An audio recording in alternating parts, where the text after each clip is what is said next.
La province de Luxembourg est résolument une terre de brasseurs. Le secteur connaît un boom grandissant depuis 7-8 ans avec l'avènement de dizaines de microbrasseries dans notre région. Des petits producteurs qui transmettent un savoir-faire ancestral. Décidément, le Luxembourg est une terre de cœur et de savoir. On peut dire qu'il y a deux secteurs brassicoles très clairs en province du Luxembourg comme ailleurs dans toutes les autres provinces. C'est le secteur professionnel avec des brasseurs qui en vivent et qui créent de l'emploi. Et puis, il y a tout un secteur que je dirais amateur, brasserie passion. Il y a eu énormément de création de microbrasseries ces 5-6 dernières années, mais leur production reste anecdotique par rapport aux brasseries, aux monstres du secteur, je dirais. C'est entre guillemets, on ne peut pas comparer à InBev, mais qui vivent en province du Luxembourg, avec en tête Achouf, évidemment, mais qui a une partie de sa production qui est faite en Flandre.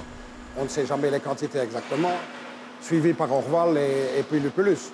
Et puis après, on tombe tout de suite de Lupulus qui a plus ou moins 40 000 hectares, on tombe à des brasseries de 5-6 000, et puis tout de suite en dessous, les microbrasseries, c'est 100, 150, 200 hectares. Si les géants du secteur comme Achouf glanent une grosse partie du gâteau, le monde brassicole se porte bien avec la production de 300 à 350 000 hectolitres par an, rien que pour notre province.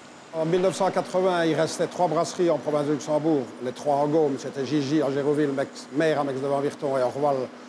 Et puis il y a eu une première poussée de microbrasseries avec Ruhl, avec Fantôme à Soirosé, avec Saint-Monon à Ambly, avec la Sainte-Hélène.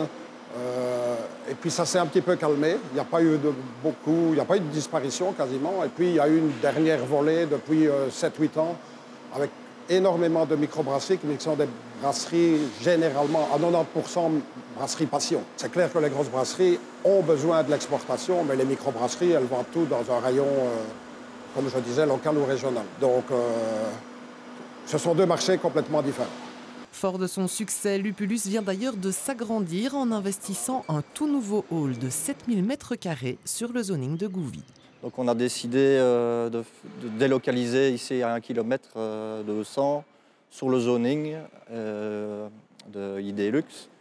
Et finalement, on a pu faire 7000 m², tout plein pied. À la base, c'était juste pour de la logistique. Et on a eu l'opportunité d'acquérir une ligne flambant neuve, assez unique en Europe, donc qui peut faire la même soutireuse canette bouteille. La ligne est dédiée uniquement à du 33 centilitres. On a l'avantage aussi de pouvoir nettoyer nos bouteilles nous-mêmes, pasteuriser la bière.